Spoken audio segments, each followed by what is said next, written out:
사무실 건물 앞에 벤치에 앉아 나는 하염없이 손에 쥐어진 봉투를 바라보았다. 봉투 안에는 얇지만 내 50년 인생의 모든 것을 부셔버릴 만큼 무거운 종이 한 장이 들어있었다. 해고 통지서였다. 하지만 이 해고 통지서는 여느 것과 달랐다. 흔히 쓰이는 경영난에 따른 구조조정이나 업무 능력 부족 같은 상투적인 문구가 아니었다. 대신 거기에는 과거 김민준 사태에 대한 귀하의 부적절한 보고 및 방관적 태도라는, 내게는 이미 잊혀진 이름과 사건이 명시되어 있었다. 머릿속이 하얘졌다. 김민준, 그 이름을 떠올리는 순간 잊고 싶었던 모든 기억들이 파도처럼 밀려왔다. 이제 막 30살이 된 나는 이 해고 통지서가 내게 남은 유일한 것임을 깨달았다. 지난 25년간 내 청춘과 열정을 바쳤던 회사에서 나는 이렇게 씁쓸하게 버려졌다. 그것도 내가 가장 자랑스러워하던 성실함이 아니라 내가 외면하고 싶었던 비겁함 때문에. 나는 박진우, 올해 50살, 2년 전 이혼 후 홀로 작은 아파트에서 살고 있다. 아이들은 다 자라 각자의 삶을 살고 있고 그나마 가끔 안부를 묻는 전화만이 나와 세상의 유일한 연결고리였다. 그들에게도 내 해고 소식을 전해야 할까? 아니, 전할 수 없을 것이다. 그들의 기억 속 아버지 박진우는 늘 정장 차림으로 굳건히 회사를 지키던 성실한 가장이었으니까. 이 비루한 현실을 어떻게 설명할 수 있을까? 이 아파트로 이사 온 첫날을 기억한다. 텅 빈 공간, 퀴퀴한 곰팡이 냄새, 그리고 온몸을 휘감는 정적 이혼을 결정했을 때 아내는 나에게 마지막으로 물었다. 당신은 평생 회사 일만 했지. 당신 자신은 대체 누구야? 그 질문에 나는 대답하지 못했다. 대답할 수가 없었다. 나는 그저 회사원 박진우였을 뿐. 그 외에 다른 나는 존재하지 않았다. 내 이름 뒤에 붙어있던 H사 기획부 과장이라는 직함이 사라지는 순간 나는 진정으로 존재가 소멸되는 듯한 기분을 느꼈다. 20대 시절 나는 꿈이 많았다. 밤샘 야근도 마다하지 않던 열정적인 신입사원이었다. 언젠가 팀장이 되고 부장이 되어 이 회사를 이끌어가는 핵심 인재가 되겠다고 다짐했다. 그 시절에는 회사가 내 전부였고 내 존재의 이유였다. 그러나 세월은 무서웠다. 젊음의 패기는 서서히 마모되었고 치열한 경쟁 속에서 나는 그저 나이 든 직원이 되어갔다. 빠르게 변하는 트렌드, 새로운 기술, 신입사원들의 거침없는 아이디어 앞에서 나는 점점 더 작아졌다. 특히 지난 몇 년은 지옥이었다. 젊은 직원들은 나를 꼰대라고 비웃었고 회의 시간에 내가 하는 말은 공허한 메아리에 불과했다. 나는 그저 오래된 가구처럼 사무실 한 구석에 놓여있는 존재였다. 회사는 나를 배려한다는 명목으로 한직으로 보내거나 프로젝트에서 멀리 떨어뜨려 놓았다. 나는 내 존재의 쓸모를 잃어버리는 것을 온몸으로 느끼고 있었다. 그 공허함, 무력감은 퇴근 후 텅 빈 집으로 돌아올 때마다 나를 덮쳤다. 이혼 후 혼자가 된 삶은 그 공허함을 더욱 증폭시켰다. 나는 매일 밤 텔레비전의 공허한 소리만이 가득한 방에서 술잔을 기울이며 스스로에게 되물었다. 나는 왜 살고 있는가? 내게 남은 것은 무엇인가? 그때 그 일이 일어났다. H사의 새로운 대표로 부임한 강선영 사장, 그리고 그녀의 눈에 띈 문제적 인물 김민준. 그 모든 시작은 아주 사소하고 별것 아닌 일이었다. 내 인생을 송두리째 바꿔놓을 폭풍이 이렇게 고요하게 시작될 줄은 그때는 미처 알지 못했다. 나는 그저 내 불안한 위치를 지키기 위해 그 고요한 시작에 작은 돌멩이 하나를 던졌을 뿐이었다. 그리고 그 돌멩이가 결국 나를 삼켜버릴 쓰나미가 되어 돌아올 줄은 꿈에도 몰랐다. 봉투를 다시 접어 주머니에 넣었다. 벤치에서 일어선 나는 갈 곳 없는 발걸음을 옮기며 과거의 파편들을 하나씩 주워 담기 시작했다. 모든 것은 그때로 거슬러 올라간다. 김민준. 그 잠꾸러기 천재가 내 눈앞에 처음 나타났던 그 날로 회사 생활은 나를 서서히 갉아먹었다. 매일 아침 출근길 지하철에 몸을 싣는 순간부터 나는 이미 지쳐 있었다. 옆자리에 앉은 젊은이들의 활기찬 대화, 스마트폰 화면에서 쏟아져 나오는 현란한 정보들 속에서 나는 이질적인 존재였다. 그들은 마치 다른 종족 같았다.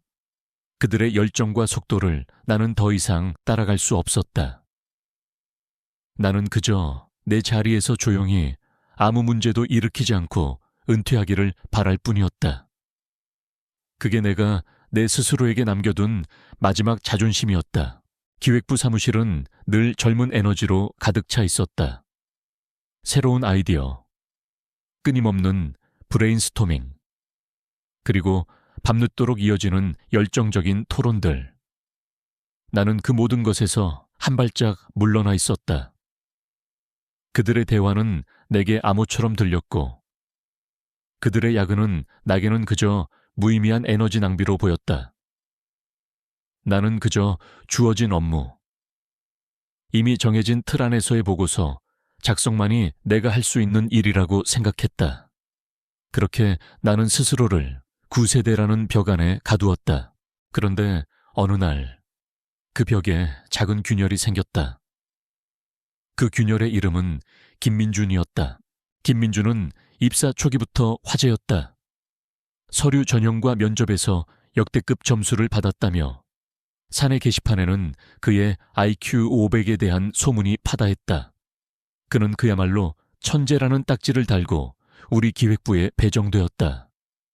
사람들은 그에게 기대를 걸었고, 나 또한 겉으로는 역시 우리 회사야라고 말했지만 속으로는 불안함을 느꼈다.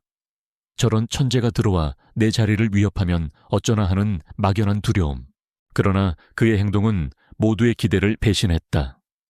그는 늘 멍하니 앉아 있거나 턱을 괴고 졸고 있었다. 점심시간이 지나고 오후 업무가 시작될 때쯤 그는 의뢰 책상에 머리를 박고 깊은 잠에 빠져들었다. 처음에는 피곤해서 그러려니 했다. 하지만 그런 행동은 하루가 멀다 하고 계속되었다. 동료들은 수군거렸다. 저게 천재가 맞냐? 아무것도 안 하고 월급만 받아가네. 나 역시 그들을 보며 동조했다. 그래, 저게 요즘 젊은이들의 나태함이야. 내가 저럴 때와는 달라. 나는 그의 태도에서 나의 불안감을 정당화할 수 있는 빌미를 찾았다. 물론 그가 늘 잠만 잤던 것은 아니었다. 회의 시간에 갑자기 엉뚱한 질문을 던져 모두를 당황시키기도 했고, 복잡한 데이터 분석을 단 몇 분 만에 끝내버려 사람들을 놀라게 하기도 했다. 한 번은 부장이 열을 넘게 붙들고 있던 기획안의 맹점을 단 한마디로 짚어내 모두를 침묵하게 만든 적도 있었다. 그때 나는 당황스러움과 함께 묘한 질투심을 느꼈다. 저렇게 쉽게 해낼 수 있는 일인데 나는 왜 저렇게 고생했나? 나의 오랜 경험과 연륜이 그의 타고난 재능 앞에서는 무의미해지는 것 같았다. 가장 이상했던 건 그가 졸고 있을 때였다. 그의 모습은 단순히 졸고 있는 것이 아니었다. 깊은 수면 중인 것 같으면서도 그의 손가락은 미세하게 움직이고 있었고, 가끔은 알 수 없는 말을 중얼거리기도 했다. 나는 그 모습을 여러 번 목격했다. 한 번은 호기심에 가까이 다가가 그의 컴퓨터 화면을 훔쳐보았다. 화면에는 복잡한 수식과 알 수 없는 프로그래밍 언어들이 빼곡히 적혀 있었다. 그것들은 내가 알던 일반적인 업무와는 거리가 멀었다. 내가 이해할 수 없는 너무나도 난해한 세계였다. 나는 그것이 그저 그의 취미 생활이거나 혹은 무의미한 낙서라고 치부했다. 애써 외면하고 싶었다. 내가 이해할 수 없는 영역은 인정하고 싶지 않았다. 그의 그런 별난 행동들은 곧 회사의 주요 인물인 강선영 사장의 귀에까지 들어갔다. 강 사장은 부임한 지 얼마 되지 않았지만 그녀의 차갑고도 냉철한 카리스마는 이미 회사 전체를 지배하고 있었다. 그녀는 성과와 효율을 최고의 가치로 여겼고 불필요한 모든 것을 용납하지 않았다.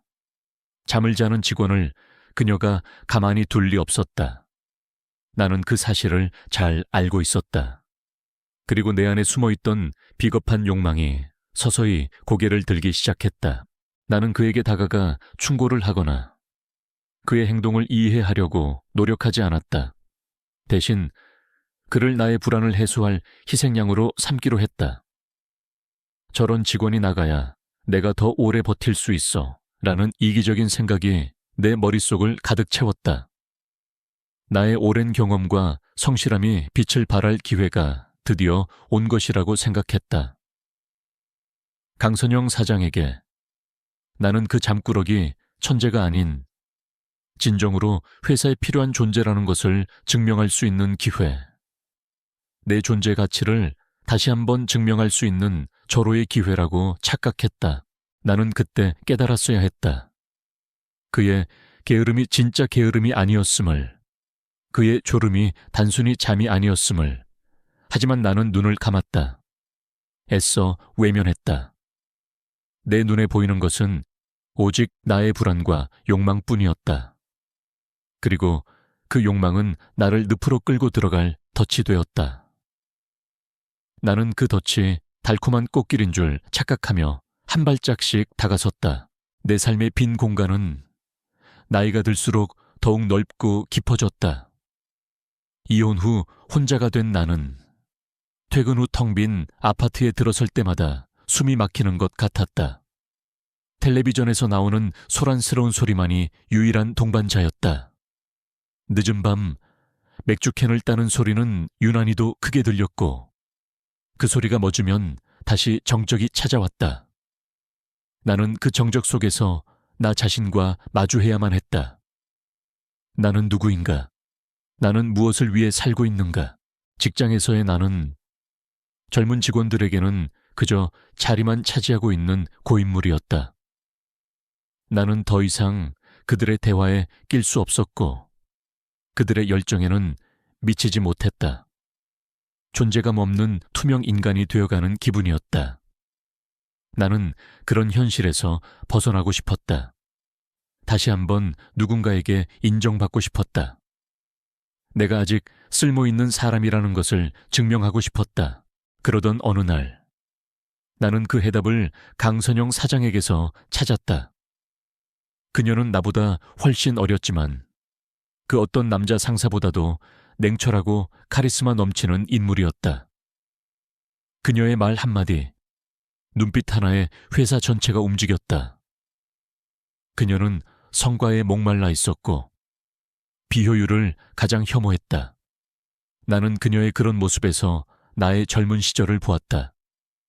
그녀는 내가 되고 싶었지만 결국 되지 못했던 이상적인 모습이었다. 나는 그녀에게서 인정받고 싶었다. 나를 투명 인간 취급하는 젊은 직원들 앞에서 그녀에게 인정받는 나를 보여주고 싶었다. 그런 나의 눈에 김민주는 그저 제거해야 할 장애물이자 내가 그녀에게 인정받을 수 있는 기회로 보였다. 김민주는 우리 기획부의 골칫덩이였다. 그는 항상 멍하니 앉아 있거나 회의 시간에도 조는 일이 잦았다. 그러면서도 가끔 한 번씩 내뱉는 기가 막힌 아이디어로 모두를 놀라게 하는 묘한 인물이었다. 나는 그의 천재성을 인정하면서도 그의 게으른 태도가 못마땅했다. 아니, 정확히 말하자면 그의 천재성 자체가 나에게는 위협이었다. 나는 그의 존재가 나를 더욱 초라하게 만든다고 생각했다. 사건은 한 중요한 프로젝트의 진행 상황을 보고하는 회의에서 일어났다. 강선영 사장은 직접 회의에 참석했고 모든 직원들은 잔뜩 긴장해 있었다. 부장님이 떨리는 목소리로 보고를 시작했고 강 사장은 날카로운 눈빛으로 그를 꿰뚫어 보았다. 그때 나는 김민준을 보았다. 그는 여느 때처럼 턱을 괴고 졸고 있었다. 그의 고개가 끄덕끄덕 내려갈 때마다 내 심장은 불안하게 뛰기 시작했다. 강 사장의 시선이 부장님을 지나 내 옆에 앉은 김민준에게로 향하는 것을 나는 느낄 수 있었다. 그녀의 눈빛은 차갑게 얼어붙어 있었다. 김민준 씨, 지금 회의 중인 거 모릅니까? 그녀의 목소리는 조용했지만 그 울림은 회의실 전체를 얼어붙게 만들었다. 김민준은 화들짝 놀라 고개를 들었다. 죄송합니다, 사장님, 제가 잠깐... 그는 말을 잇지 못했다. 나는 그 순간 내가 행동해야 할 때라고 생각했다. 회의가 끝나고 나는 의도적으로 내 다이어리를 책상 위에 펼쳐놓았다. 다이어리에는 김민준이 졸고 있는 시간을 꼼꼼하게 기록해놓은 메모가 있었다. 14 홍이오심에 1칩타 하치원 11리심에 30 10소마오사 샤수시마십. 나는 그것을 업무태만 기록이라고 불렀다. 그리고 나는 그 다이어리가 강 사장의 비서의 눈에 띄도록 아주 사소한 행동을 했다. 나는 복사기를 이용하는 척하며 비서가 지나가는 길목에 다이어리를 떨어뜨렸다. 그리고는 아, 죄송합니다 라고 말하며 다이어리를 주워 들었다. 비서는 아무렇지 않게 지나갔지만 나는 그녀의 눈이 찰나의 순간 다이어리에 머물렀다는 것을 확신했다. 나는 내가 던진 미끼가 제대로 먹혔다고 생각하며 승리의 쾌감을 느꼈다. 다음 날 나는 강 사장의 비서에게서 호출을 받았다. 비서실로 들어서자 강 사장은 차가운 눈빛으로 나를 맞이했다. 박진우 부장님, 어제 회의 때 김민준 사원 행동에 대해 자세히 말해 주시죠. 나는 내심 환호성을 질렀다. 드디어 그녀가 나를 알아봐 주는구나. 나는 망설이지 않고 준비했던 말들을 쏟아냈다. 사실 김민준 사원은 회의뿐만 아니라 평소에도 자주 졸고 있습니다. 업무 태만이라고 밖에는 볼 수 없습니다. 부서 내 분위기도 흐트러지고 있습니다. 나는 그의 천재적인 아이디어와 해결 능력에 대해서는 단 한마디도 언급하지 않았다. 아니, 애써 외면했다. 내가 그녀에게 보여주고 싶었던 것은 나는 당신의 생각을 이해하는 사람이라는 것을 증명하는 것이었다. 강 사장은 나의 말을 듣고 아무런 표정 변화 없이 고개를 끄덕였다. 알겠습니다. 수고하셨습니다. 그것이 전부였다. 그러나 나는 그 짧은 대화 속에서 엄청난 만족감을 느꼈다. 그녀는 나를 주목했다. 나는 그녀의 냉철한 판단에 필요한 정보를 제공하는 중요한 사람이 되었다. 내 존재 가치가 다시금 빛을 발하는 순간이었다. 나는 내가 그녀의 편에 섰다고 생각했다. 그리고 그 작은 편가르기가 결국 나 자신을 나락으로 떨어뜨릴 거대한 덫이 될 줄은 그때는 꿈에도 몰랐다. 강선영 사장의 호출은 내게 작은 날개를 달아준 것 같았다. 그녀에게 직접적으로 인정받았다는 착각은 텅 비어있던 내 마음에 오랜만에 불을 지폈다. 나는 그 불꽃을 더욱 키우기 위해 보이지 않는 곳에서 더 열심히 움직였다. 나의 목표는 오직 하나였다. 나는 김민준과 다르다. 나는 회사에 충성하고 당신의 뜻을 이해하는 사람이다. 이 메시지를 그녀에게 각인시키는 것. 나는 강 사장의 비서에게 수시로 김민준의 행동에 대한 정보를 흘렸다. 그의 잠꼬대 시간, 그가 늦게 출근하는 날, 심지어는 점심시간에 혼자 밥을 먹는 모습까지 나는 모든 것을 그녀에게 보고했다.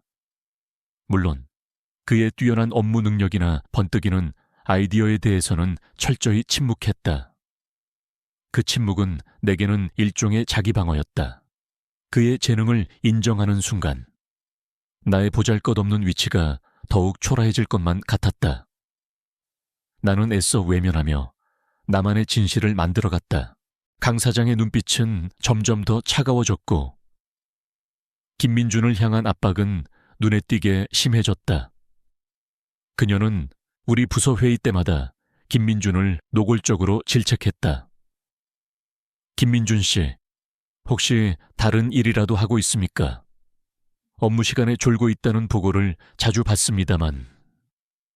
그녀의 목소리는 칼날 같았고 나는 그 순간마다 묘한 쾌감과 함께 불안감을 느꼈다. 쾌감은 그녀의 편에 서서 그녀의 뜻을 충실히 따르는 내 모습에 대한 자기만족에서 비롯된 것이었다. 불안감은 내가 꾸며낸 이야기가 혹시라도 들통날까 하는 두려움 때문이었다. 어느 날 김민준이 내게 조용히 다가와 물었다. 부장님, 혹시 제가 뭘 잘못했는지 아십니까? 그의 눈빛은 순수했다. 어떤 원망이나 분노도 담겨 있지 않았다. 그저 혼란스러운 어린아이의 눈빛이었다. 나는 순간 움찔했지만 이내 가면을 썼다. 민준 씨, 회사는 개인의 삶이 아니야. 단체 생활이고 약속이라는 게 있는 거지. 회의 시간에 조는 건 기본이 안 된 행동이야. 사장님이 괜히 그러시는 게 아닐세. 나는 마치 오랜 경험을 가진 선배인 양 그를 타이르듯 말했다. 나의 비겁함을 옳은 소리라는 포장지로 감싸는 순간이었다. 그는 내 말을 듣고 아무 대꾸 없이 자신의 자리로 돌아갔다. 그 뒷모습을 보며 나는 내가 정당한 행동을 했다고 스스로를 세뇌했다. 나는 회사를 위해 그리고 나 자신을 위해 옳은 일을 하고 있다고 믿었다.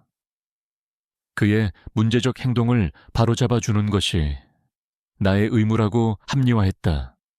하지만 내 안의 양심은 미세하게 흔들리고 있었다. 그의 눈빛, 그 순수한 혼란이 내 마음 한구석을 찌르는 가시처럼 박혔다. 그럼에도 불구하고 나는 멈출 수 없었다. 나는 이미 되돌릴 수 없는 강을 건너고 있었다. 나는 강 사장의 관심을 받기 위해, 나의 존재 가치를 증명하기 위해 그를 희생양으로 삼는 것을 멈추지 않았다. 나는 그녀가 나를 주목하는 것을 즐겼다. 그녀가 회의실에서 나를 칭찬할 때마다 나는 어깨에 힘이 들어갔다. 역시 박 부장님이 제일 든든해 라는 그녀의 말 한마디는 텅 비어있던 내 삶에 잠시나마 온기를 불어넣어 주었다. 그 온기가 사실은 아주 뜨겁고 위험한 불길이라는 것을 알지 못한 채 김민준은 점점 더 고립되었다.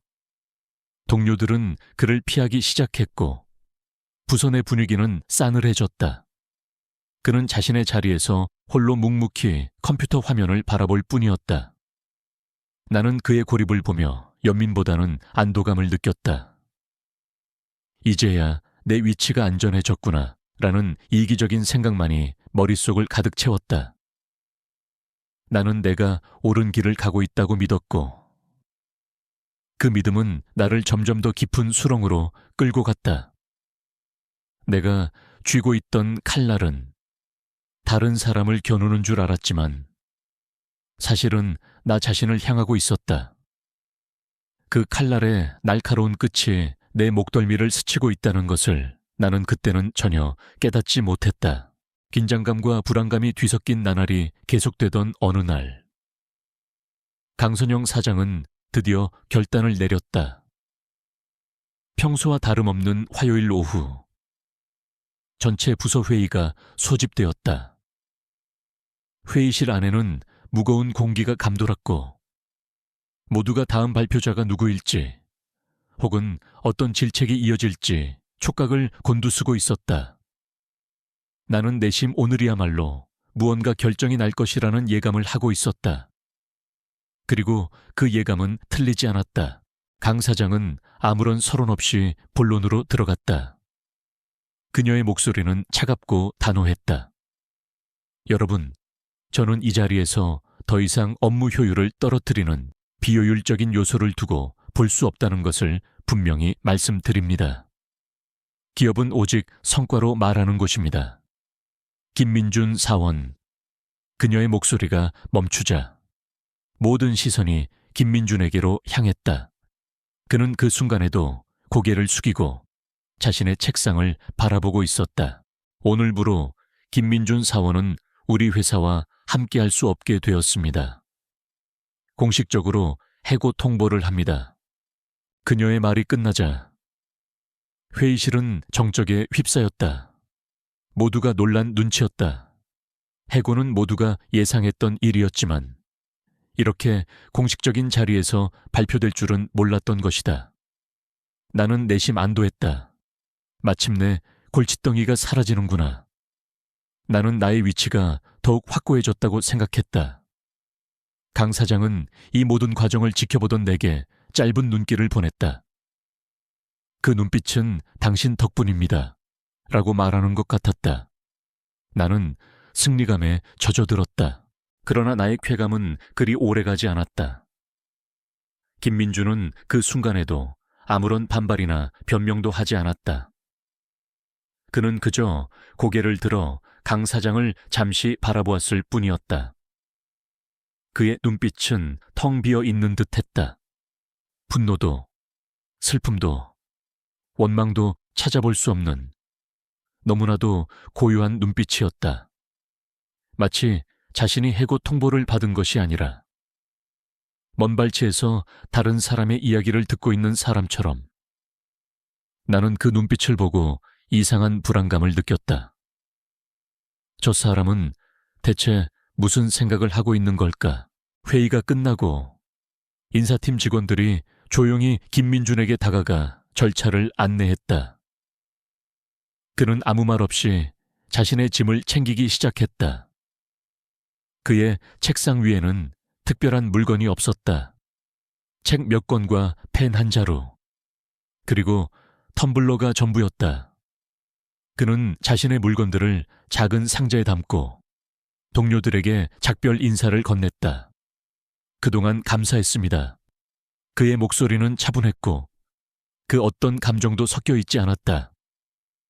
몇몇 동료들은 어색하게 고개를 끄덕였고 대부분의 직원들은 자신의 일에 몰두하는 척하며 그를 외면했다. 나는 그의 마지막 뒷모습을 지켜보았다. 그가 사무실 문을 나서는 순간 나는 그의 눈과 마주쳤다. 불과 몇 초에 불과한 짧은 순간이었지만 그 눈빛은 내 뇌리에 깊이 박혔다. 그는 나를 꿰뚫어 보는 것 같았다. 그의 눈에는 내가 알고 있던 비겁한 박진호의 모습이 그대로 비치고 있는 듯했다. 나는 순간적으로 얼굴이 화끈 달아올랐다. 나는 얼른 시선을 피하고 괜히 서류철을 정리하는 척했다. 김민준이 떠난 후 사무실에는 어색한 침묵이 흘렀다. 사람들은 해고의 충격 때문인지 아니면 다른 이유 때문인지 평소보다 조용했다. 나는 이 모든 상황이 내가 원하는 대로 흘러가고 있다고 생각했다. 이제야 제대로 된 회사가 되는구나. 나는 그렇게 믿었다. 나의 행동은 정당했고 나의 선택은 옳았다. 나는 나 자신을 다독이며 이제야말로 나의 능력을 인정받을 기회가 올 것이라고 기대했다. 그날 저녁 퇴근 후 나는 술을 마셨다. 평소보다 더 많은 양을 마셨다. 승리감 때문이라고 생각했다.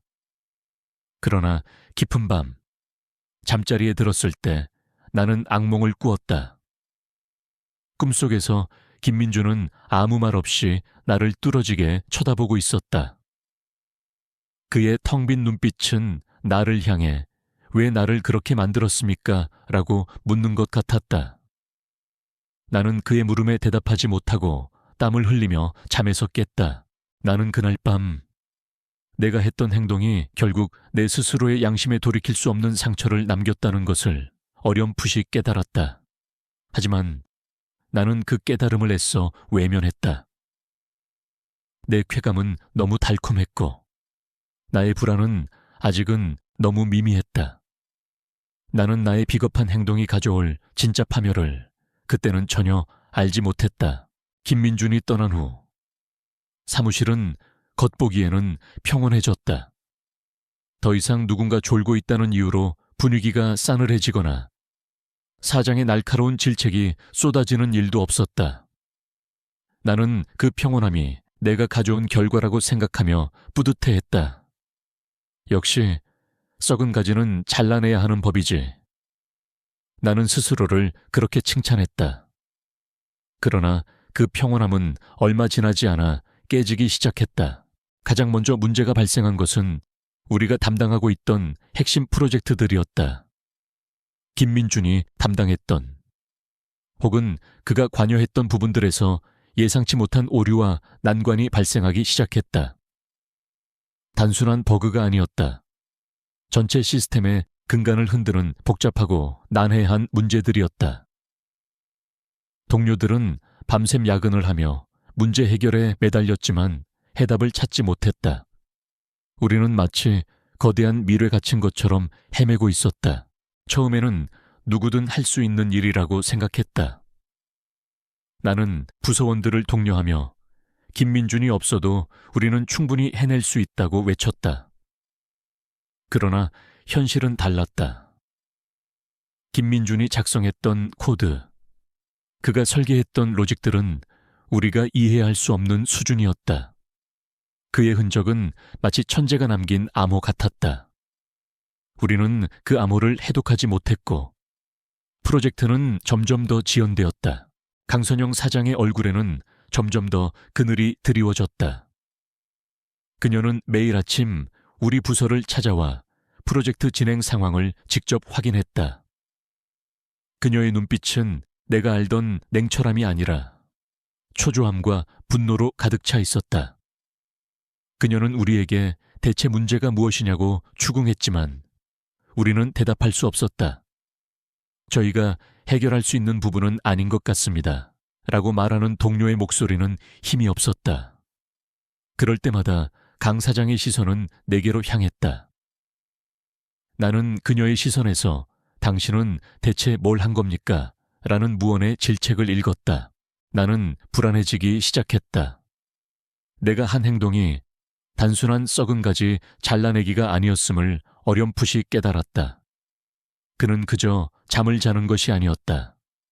그는 잠을 자는 것처럼 보였을 뿐 사실은 우리 모두가 상상조차 할 수 없는 속도로 생각하고 문제를 해결하고 있었던 것이다. 그의 게으름은 사실 천재의 몰입이었다. 내가 그를 오해했고 그의 천재성을 애써 외면했다는 사실이 나를 덮쳐왔다. 사무실에는 이제 김민준에 대한 이야기가 공공연하게 흘러나왔다. 그때 김민준 사원이 있었으면 이런 문제는 없었을 텐데 그 사람 사실은 천재 아니었을까? 그가 졸던 게 아니라 머릿속으로 코딩을 하고 있었다는 소문이 있던데 동료들의 수군거림은 내 귀에만 유독 크게 들렸다. 나는 그들의 시선이 마치 나를 향해 당신이 그를 쫓아냈지 않느냐고 비난하는 것 같았다. 나는 이 위기를 해결하기 위해 강 사장에게 직접 찾아갔다. 사장님, 저희가 밖에서 전문가를 영입해서라도 문제를 해결해야 할 것 같습니다.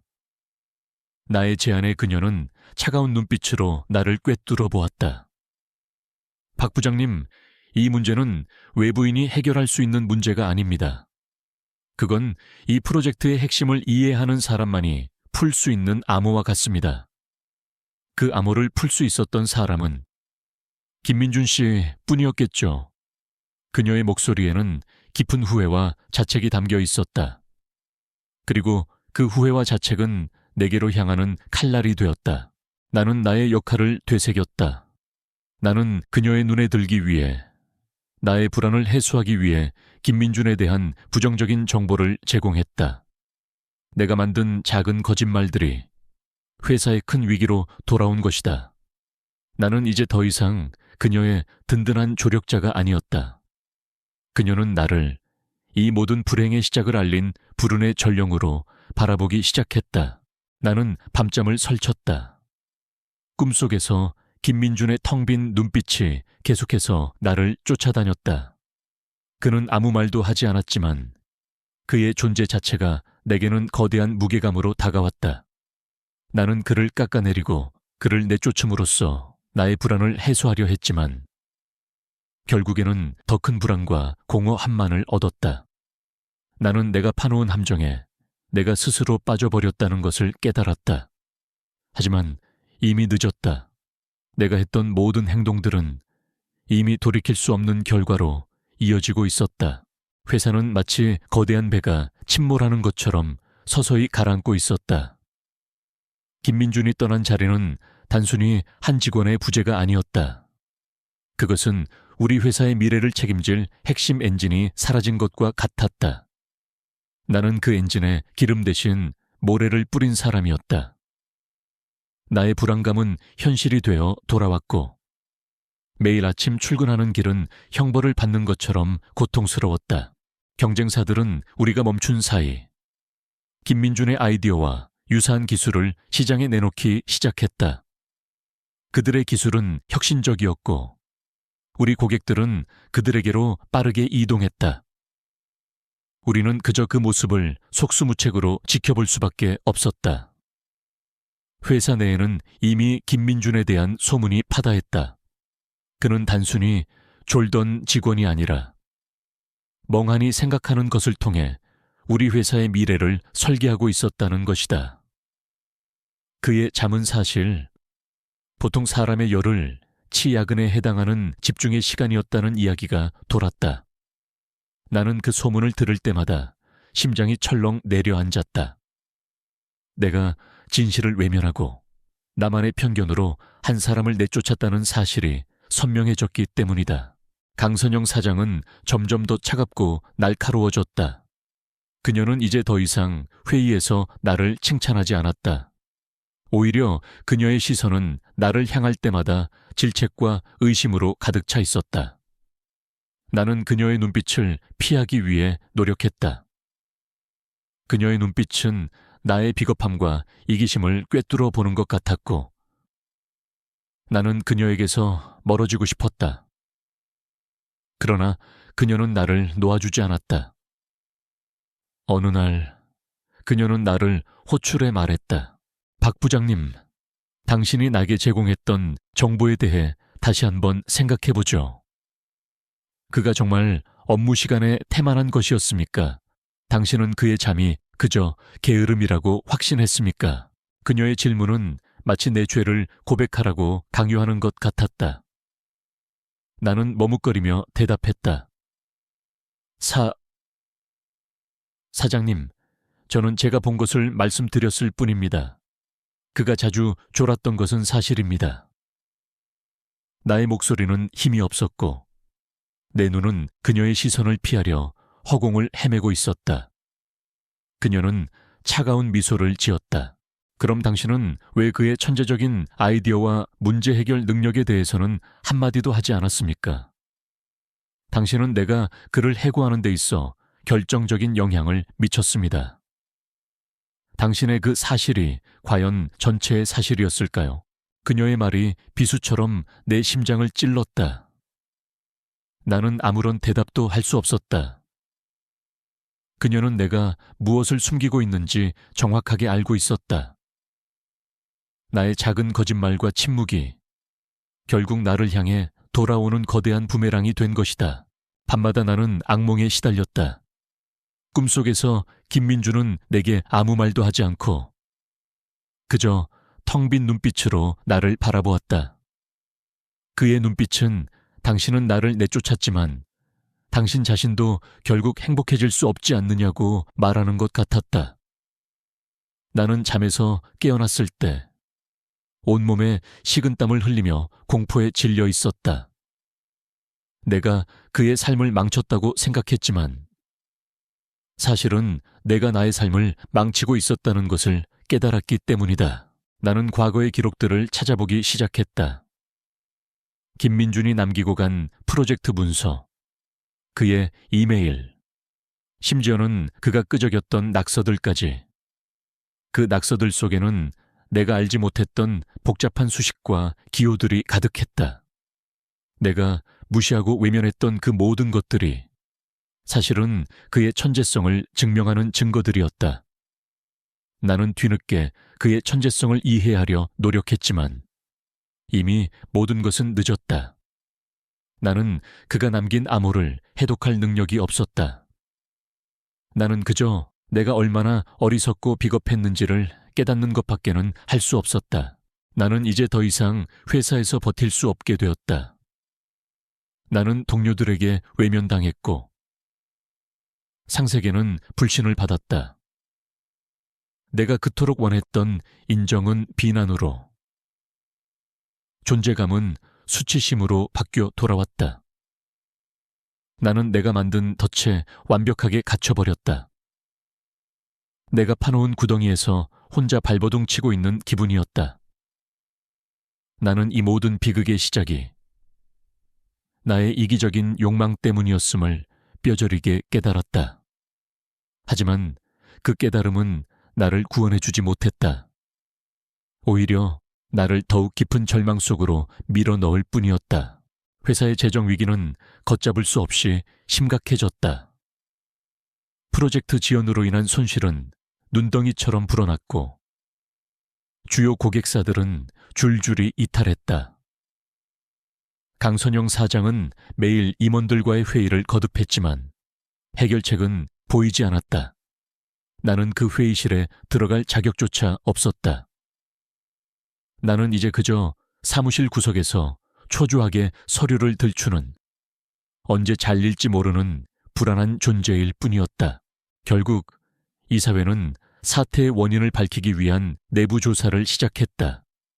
그 조사는 우리 기획부의 모든 문서와 이메일, 심지어는 메신저 기록까지 샅샅이 뒤졌다. 나는 매일같이 불안에 떨었다. 내가 보냈던, 혹은 우연히 비서의 눈에 띄게 만들었던 그 모든 기록들이 나의 목을 조여올 올가미가 될 것이라는 것을 직감했다. 나는 나의 컴퓨터에 남아있는 기록들을 지우려 했지만 이미 모든 것은 서버에 저장되어 있었다. 나는 내가 파놓은 구덩이에서 벗어날 수 없었다. 며칠 후 나는 인사팀장의 호출을 받았다. 인사팀장실로 들어서자 그곳에는 강선영 사장과 감사팀장이 함께 앉아 있었다. 그들의 표정은 얼음처럼 차가웠다. 감사팀장은 내 앞에 한 장의 서류를 내밀었다. 그것은 내가 비서에게 보냈던 이메일 기록들과 김민준의 업무 태만을 기록해뒀던 내 다이어리 메모를 스캔한 파일이었다. 박진우 부장님, 이 기록들이 무엇인지 설명해 주십시오. 감사팀장의 목소리는 날카로운 칼날 같았다. 나는 순간적으로 머릿속이 하얘졌다. 나는 어떻게든 변명하려 했다. 그것은 회사의 효율을 위해 제가 객관적인 사실만을 기록한 것입니다. 김민준 사원이 자주 졸았던 것은 사실입니다. 나의 목소리는 떨렸고 내 입에는 식은땀이 흘러내렸다. 강선영 사장이 차갑게 말했다. 객관적인 사실이라고요. 박 부장님, 당신이 나에게 보고한 것은 김민준 사원이 졸고 있다는 단편적인 사실뿐이었습니다. 당신은 왜 그가 밤샘 야근을 하며 프로젝트의 핵심 코드를 완성했다는 사실은 말하지 않았습니까? 왜 그의 졸음이 사실은 복잡한 문제를 해결하기 위한 깊은 사색의 시간이었다는 것을 숨겼습니까? 그녀의 말은 내 심장을 꿰뚫었다. 나는 그녀의 분노에 찬 눈빛을 보며 내가 얼마나 어리석고 비겁했는지를 뼈저리게 깨달았다. 나는 내가 회사에 충성하는 든든한 조력자라고 착각했지만 사실은 나 자신의 욕망을 채우기 위해 진실을 왜곡하고 한 사람의 삶을 파괴하는 데 일조한 파렴치한 인간이었다. 솔직히 말하십시오. 박 부장님, 당신은 김민준의 능력이 당신의 위치를 위협할 것이라 생각했고, 내게 잘 보이기 위해 그를 내쫓는데 적극적으로 나섰습니다. 맞습니까? 강 사장의 질문은 더 이상 추궁이 아니었다. 그것은 이미 확정된 사실을 확인하는 절차에 불과했다. 나는 더 이상 도망칠 수 없었다. 내 안의 모든 방어막이 무너져 내렸다. 나는 고개를 푹 숙였다. 죄송합니다. 제가 어리석었습니다. 제 욕심 때문에 나는 흐느끼며 나의 비겁함을 인정했다. 내 목소리는 울음소리에 묻혀버렸다. 그 순간 강선영 사장은 깊은 한숨을 내쉬었다. 그녀의 눈빛은 분노를 넘어선 허무함과 절망으로 가득 차 있었다. 우리 회사는 천재 한 명을 잃은 것이 아닙니다. 당신 같은 사람의 비겁함 때문에 신뢰와 미래를 잃은 것입니다. 그리고 나 또한 그 모든 것을 제대로 보지 못한 죄인입니다. 그날 나는 해고 통지서를 받았다. 나의 25년 직장 생활은 그렇게 허무하게 끝이 났다. 나는 내가 그토록 염원하던 인정이 아니라 비난과 수치심만을 얻었다. 내가 파놓은 함정에 내가 스스로 걸어 들어갔다는 사실이 나를 더욱 괴롭게 했다. 나는 모든 것을 잃었다. 직장, 명예, 그리고 나 자신에 대한 마지막 남은 존경심까지. 회사 문을 나서는 내 발걸음은 25년 전 처음 출근하던 그날과는 너무나 달랐다. 그때의 나는 희망과 열정으로 가득 차 있었지만 지금의 나는 수치심과 절망만이 남은 빈겁대기였다. 해고 통보를 받은 후 나는 짐을 챙길 때조차 동료들의 눈을 제대로 마주할 수 없었다. 그들의 시선은 나를 향한 비난이었고 나는 그 시선을 피해 고개를 숙인 채 사무실을 빠져나왔다. 내가 해고된 이유는 회사 내부에 빠르게 퍼져나갔다. 내가 김민준이라는 천재를 시기하고 나의 이기적인 욕심 때문에 그를 내쫓았다는 사실. 그리고 그로 인해 회사가 심각한 위기에 처했다는 사실까지. 나는 순식간에 회사에 해악을 끼친 비겁한 인간으로 낙인 찍혔다. 나는 집으로 돌아와 텔레비전을 켰지만 그 어떤 내용도 귀에 들어오지 않았다. 머릿속에는 오직 동료들의 수군거리는 소리, 강선영 사장의 차가운 목소리, 그리고 김민준의 텅 빈 눈빛만이 맴돌았다. 가장 견디기 힘들었던 것은 아이들과의 관계였다. 나는 이혼 후에도 아이들에게는 언제나 떳떳한 아버지이고 싶었다. 하지만 이제 그럴 수 없게 되었다. 며칠 후 나는 큰딸에게서 전화 한 통을 받았다. 아빠, 회사에서 무슨 일이 있었대. 아빠가 이상한 짓을 했다고 소문이 났는데. 그게 사실이야. 딸의 목소리는 조심스러웠지만 그 속에는 이미 실망과 불신이 가득 차 있었다. 나는 차마 사실을 말할 수 없었다. 아니, 그런 거 아니야. 회사 사정이 안 좋아져서 아빠가 잘못한 건 없어. 나는 또다시 거짓말을 했다.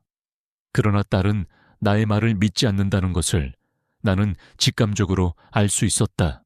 그 후로 아이들은 내게 연락하지 않았다.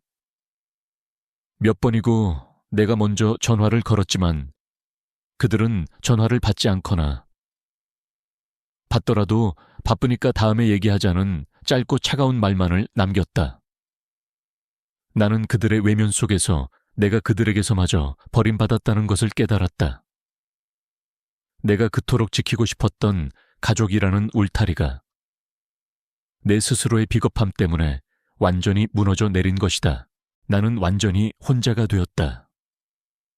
이혼 후의 고독은 물리적인 외로움이었지만 지금의 고독은 정신적인 고립이었다. 세상과 단절된 기분이었다. 나는 내가 했던 행동들이 얼마나 이기적이고 어리석었는지를 뼈저리게 후회했다. 나는 왜 그 순간 나의 불안을 해소하기 위해 남을 짓밟으려 했을까?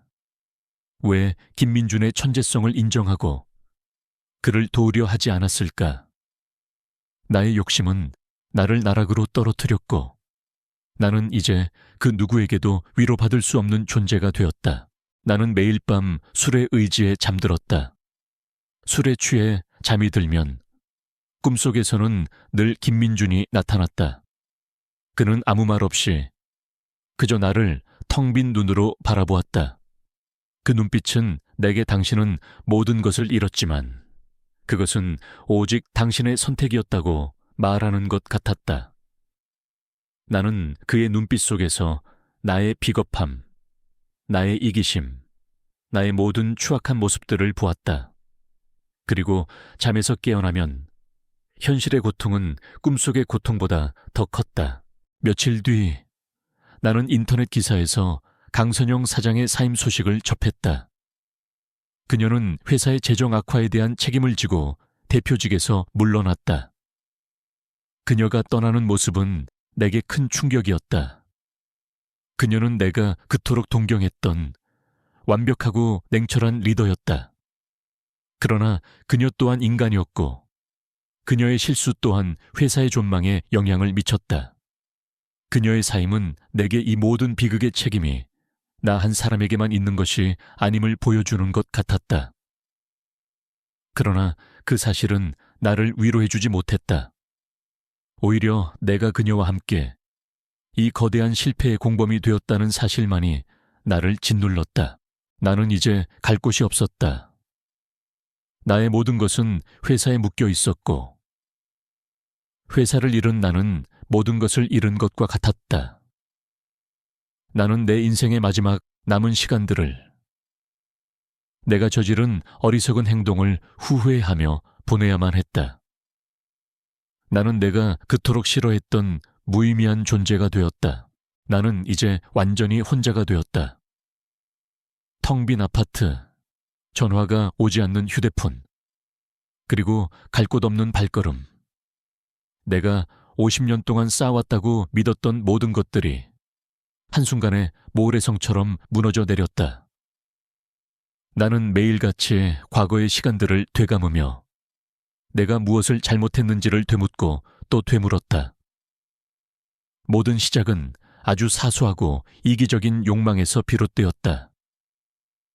내가 나의 불안을 해소하기 위해 김민준을 희생양으로 삼았던 그 순간 나의 삶은 이미 비극으로 향하는 기차에 올라탔던 것이다. 나는 가끔 벤치에 앉아 사람들을 구경한다. 지하철역을 향해 바쁘게 걸어가는 사람들, 카페에 앉아 웃고 떠드는 젊은이들, 아이의 손을 잡고 행복하게 걷는 가족들. 나는 그 모든 풍경 속에서 나만 동떨어진 이방인 같았다. 나는 그들의 삶에 속해 있었던 적이 있었던가? 아마 없었을 것이다. 나는 늘 내 안의 불안과 싸우며 나 자신만의 동굴 속에서 살았으니까 그러던 어느 날 나는 우연히 텔레비전 뉴스에서 김민준의 얼굴을 보았다. 그는 더 이상 잠꾸러기 인턴이 아니었다. 그는 이미 한 벤처기업의 대표가 되어 있었고 그가 개발한 혁신적인 기술은 세계 시장의 주목을 받고 있었다. 뉴스 기사는 그의 천재성과 독특한 업무 방식에 대해 극찬했다. 그의 독특한 사고방식은 기존의 틀을 깨는 혁신을 가능하게 했습니다. 라는 기자의 말은 내 귀에 비수처럼 박혔다. 내가 외면했던 그의 졸음이 사실은 세상을 바꿀 혁신의 시작이었다는 것을 나는 뒤늦게 깨달았다. 나는 뉴스를 보는 내내 아무 말도 할 수 없었다. 그의 성공은 내게 희망이 아닌 더 깊은 절망과 고통을 안겨주었다. 내가 쫓아냈던 한 사람의 성공이 나의 몰락을 더욱 극명하게 보여주는 거울이 된 것이다. 나는 그의 눈빛, 그가 회사를 떠나던 그 순간의 텅 빈 눈빛을 다시 떠올렸다. 그 눈빛은 나를 향한 원망이 아니었다. 그것은 아마도 나 같은 어리석은 인간들이 가득한 세상에 대한 체념이었을지도 모른다. 그리고 나는 그 체념 속에서 나 자신을 향한 깊은 후회를 보았다. 나는 이제 나를 괴롭히는 모든 과거의 조각들을 인정하기로 했다. 내가 김민준을 시기했고 그의 천재성을 애써 외면했다는 것을, 내가 강선영 사장에게 잘 보이기 위해 진실을 왜곡했다는 것을, 내가 나의 이기심 때문에 한 사람의 삶을 망치려 했고 결국 나 자신의 삶을 망쳤다는 것을, 이 모든 비극은 나로부터 시작되었고 그 결말 또한 나의 몫이었다. 내 삶은 이제 희망 없는 고요함 속에서 흘러간다. 나는 매일 밤 아무도 없는 방에서 맥주를 마시며 지난날의 허무함을 곱씹는다. 창밖으로 보이는 도시의 불빛들은 찬란하지만 그 불빛들은 내게 아무런 의미가 없다. 나는 그저 빛이 사라진 밤하늘처럼 그렇게 조용히 존재하고 있을 뿐이다. 나는 내가 그토록 싫어했던 무의미한 존재가 되어버렸다. 나의 이야기는 결국 나 자신을 파괴한 한 남자의 비극적인 회고록으로 끝이 난다. 나의 인생은 내가 가장 미워했던 나의 모습으로 완성되었다.